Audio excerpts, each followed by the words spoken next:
or retirement, anything like that, you can replace them with another that fits their position perfectly. Just like that, your automotive, manufacturing, financial, or healthcare business is running again like nobody ever left. Now, people aren't parts, obviously, but a resource that allowed you to always hire the exact type of highly skilled employee you needed could lower your costs significantly. How? Simple. Hiring and training new employees is expensive. Losing a trained employee because they didn't fit your corporate culture is also expensive. If you always found the right people, you can lower costs and increase productivity significantly. That's exactly what Seek Recruiting does. Contact Seek Recruiting today. 888-991-5833. Once again, that's 888-991-5833 to contact Seek today. Ever wonder how you can make six figures without an Ivy League education? Have you ever wondered why you're not getting the callbacks for jobs after you've worked so hard to get that degree? Or why your career path isn't going the way you want it? Have you been confused on what major or professional field to choose? Six Figures by 30 provides a 5-step career plan and gives tips on best practices for building a strategic resume, negotiating, interviewing, managing salary jumps, avoiding career killers, landing promotions, and much more. This book is designed to be your career compass that'll reduce detours and propel you to six-figure success. This book has created the secret sauce your career stew needs to get on the fast track to six figures. In reading this book, expect to develop a clear six-figure career plan, customized for you and your professional field. You'll learn how to develop a standout resume using the proper keywords and phrases in your industry to catch the recruiter's eye. You'll also learn ways to navigate salary increases, interview do's and don'ts, managing your brand, navigating job or career changes, and much more. Why gamble with no plan? Bet on your success. The first step is believing you can do it, and the next step is cracking this book open and getting started. Don't waste another day procrastinating. Purchase on Amazon or by going to the website, sixfiguresby30.com. That's the number 6figuresby30.com. Sixfiguresby30.com. Hour number 2 of the Doug Stewart Show, baby. Let's go.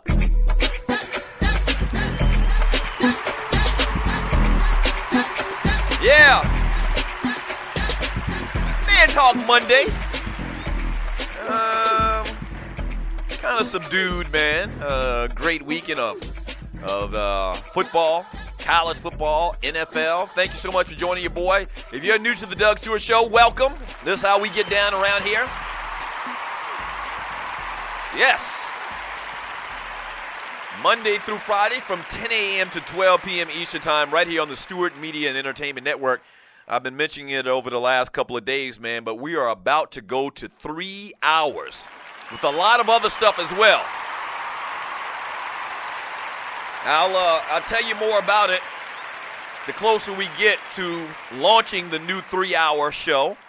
So stay tuned to it. We've got a bunch of other features coming along with it as well, and a bunch of new things for the Doug Stewart Show and the Stewart Media and Entertainment Network. So stay tuned, but that's coming up very soon here. We're going to take this thing to 3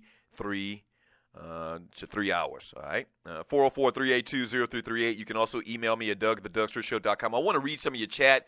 There's a phone call I want to take as well. But quickly, Florida State gets a win over South Florida. Tennessee, don't look now, but the Tennessee Volunteers, who kind of struggled in their first couple of games, in my opinion, they get a big win over Florida this past weekend, 38-28. Joshua Dobbs makes some big plays at the very end of that game. I mentioned him a little bit earlier. LSU goes down to Auburn 18-13. Very controversial ending. And me and my mother were sitting on the couch watching that one as well, where they didn't have any more timeouts. The clock was still running. They had to move the chains, and there was a second left on the clock. They're going to have to do something like that. And long story short, LSU scored a touchdown, but they called it back because that 1 second ran off the clock before they snapped the ball. They're going to have to do something about that. And because I don't think that's necessarily fair. I think that maybe it's if the referee says, all right, the ball is in play now, we're live now, like they should have the opportunity, the offense should have the opportunity to take the snap or be set up ready for as soon as the referee says, run the clock, that they should have the opportunity to snap the ball. That's kind of sour the way that thing ended, and we've seen that before, man. But Tennessee goes on to win, or Auburn goes on to win 18-13, beating LSU. Later on that night, Les Miles gets the axe. Ed Orgeron now takes over as interim head coach. You remember he was actually the interim head coach in USC, or at USC in L.A., when Lane Kiffin got fired. And they actually didn't give him the job going forward. They brought in Sarkisian. Sarkisian's flamed out as well.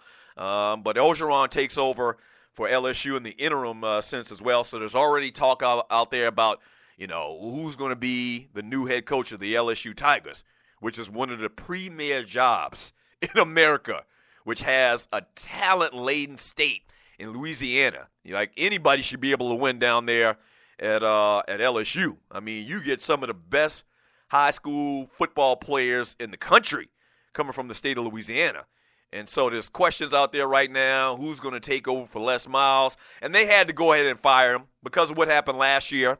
Last year he was on the hot seat as well, and then they won a couple of games, and he basically saved his job. So LSU was like, man, we ain't trying to hear that this year. Les Miles, we got to move on from you, bruh. So the question now is, who gets this job? Because I don't know if they're going to give it to Ed Orgeron. We'll see. But 12 years there as a head coach of the LSU Tigers. 75-18 record for Les Miles. Did a bunch of great things, obviously.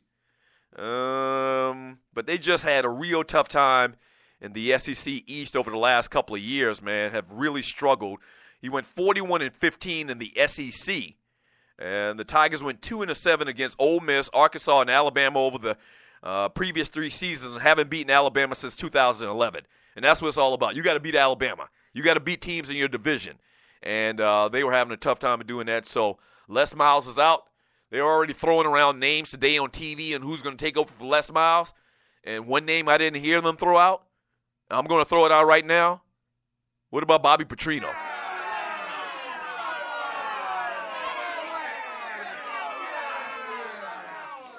They're already talking about Lane Kiffin. I don't know why anybody would give Lane Kiffin a damn job. He's had many opportunities, hadn't done a damn thing at Tennessee and at USC. But he is, a great coordinator. And evidently, politically, they love him in college football. He's been around forever. Monty Kiffin's son. So they're throwing out Lane Kiffin. Who was the other name that I heard them throw out? There was a couple of coordinators that they threw out this morning on the Puppet Factory. The Puppet Factory is ESPN if you're new to the show. But I'm throwing out this name, Bobby Petrino. Can you imagine Bobby Petrino at LSU? Bobby Petrino able to pick a quarterback, and that's another thing that LSU had always had a problem with, is picking quarterbacks and coaching them up. Can you imagine Bobby Petrino, the quarterback whisperer, with the opportunity to get some of the most talented players in college or in high school football nationally, bringing in a quarterback? Bobby Petrino to get SEC talent on the offensive and defensive lines and able to bring in a quarterback like a Lamar Jackson? That's something else I heard this past weekend as well. You notice Louisville's kicking much ass. 11 of the 22 starters for the Louisville Cardinals are from the state of Florida. Did y'all know that? That's right. Bobby Petrino, 11 of the 22 starters offensively and defensively for the Louisville Cardinals, 11 of them are from the state of Florida. So Petrino can coach his ass off, has the whole incident down at Arkansas, going on. Has it moved on? Has he shown enough and gotten back in the good graces of college football hierarchy to get one of those premier jobs in college football? And don't make no bones about it. LSU is a premier job. They've won national championships at LSU in the recent years with Saban and Miles. So, Bobby Petrino there, I think that might be an incredible hire.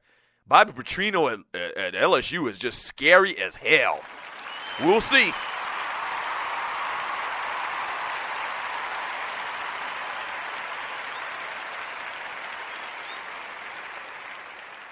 From Clay, Kiss Her Ass Saints Davis, in the chat room on Spreaker.com. You got a very interesting avatar, Clay. We got entertainment coming up in about 8 minutes, so stay tuned for that. Birthdays and all of that. From Clay, he says, KC, Jimbo would be dumb to leave FSU. For LSU, it's a lateral job, a lateral move. I agree. I think it's a lateral move. When there was this talk last year of firing Les Miles and bringing in or sending an invitation out to Jimbo Fisher to be head coach at LSU, I thought the exact same thing. That's a lateral move. And you basically, sign your own ticket in Tallahassee. You won a national championship. You had an opportunity to play in another. You can obviously recruit. They have a great reputation and a great legacy at Florida State.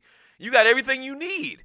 There's no reason to leave Florida State to go to LSU, in my opinion. Now, maybe money, but I believe that LSU or Florida State would match any offer for Jimbo Fisher to go to Alabama or to go to LSU. And what will probably happen is, his agent will float that out there. You're listening to the Doug Stewart Show. Jimbo Fisher's agent will float that out there, and he'll get a raise at Florida State. That's about it. But I don't see any reason to leave after you've built this program back up after the retirement of Bobby Bowden. So, yeah, I agree with you 100% on that. From J.B. Jennings, Charlie Strong recruited all them Florida boys to Louisville. Get it right, Doug. Okay, well, he did. But my point was, I had no clue that he had that many Florida boys on that team that were playing. And you know what Florida is, nothing but speed. And that's where Lamar Jackson is from as well, Boynton Beach, Florida. From Terry Angle, did me dirty green. Jarvis, what about the attorney saying, how in the hell did you mess that up? Laugh out loud. From Sluggo, Petrino will have them boys balling. Yeah, he can coach. You might not like him the way he left Atlanta. I mentioned this a couple of days ago as well. You might not like Bobby Petrino because of the way he left Atlanta, and you think that he's a bad dude because of the whole thing that went down with this mistress in Arkansas or whatever. But the man can coach, and the man can coach quarterbacks. And that's what they've been lacking at LSU. It's like a perfect fit. They've been lacking quarterbacks. They've been lacking A-tier quarterbacks that can get the job done. And the quarterbacks that they have, they don't coach them up.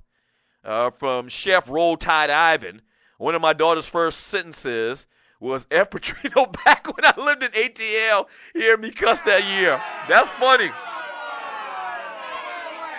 That is funny.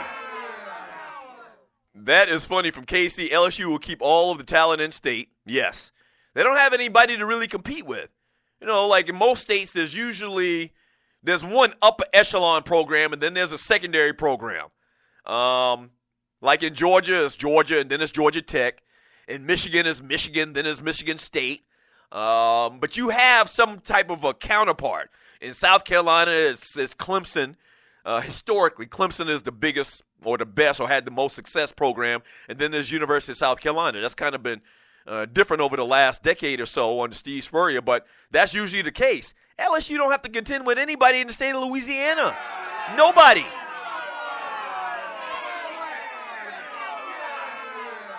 And it seems like LSU gets talent from Alabama and Florida and Texas. They get those 4- and 5-star players as well. So a big-time brand. Yeah. What Bobby Petrino's doing at Louisville, okay, you can say Charlie Strong recruited a lot of those players is fine. But, they're coaching him up. He's put together a staff to make that defense look fantastic. That defense is humming. And don't even talk about the offense and the skill positions. The wide receivers for Louisville look dominant. Yeah, you got to give credit to Bobby Petrino. You have to. You have to. 404-382-0338. You can also email me at doug@thedugstewartshow.com. Let's get it right, Walter. There we go. What the hell is going on with you? What the hell is going on with you? All right. We're going to take a quick break. When we get back, man, a little entertainment news. We still got a lot of ballers and busters to give out. We got to run through these NFL games as well and give out some ballers and busters. The Carolina Panthers, what the hell?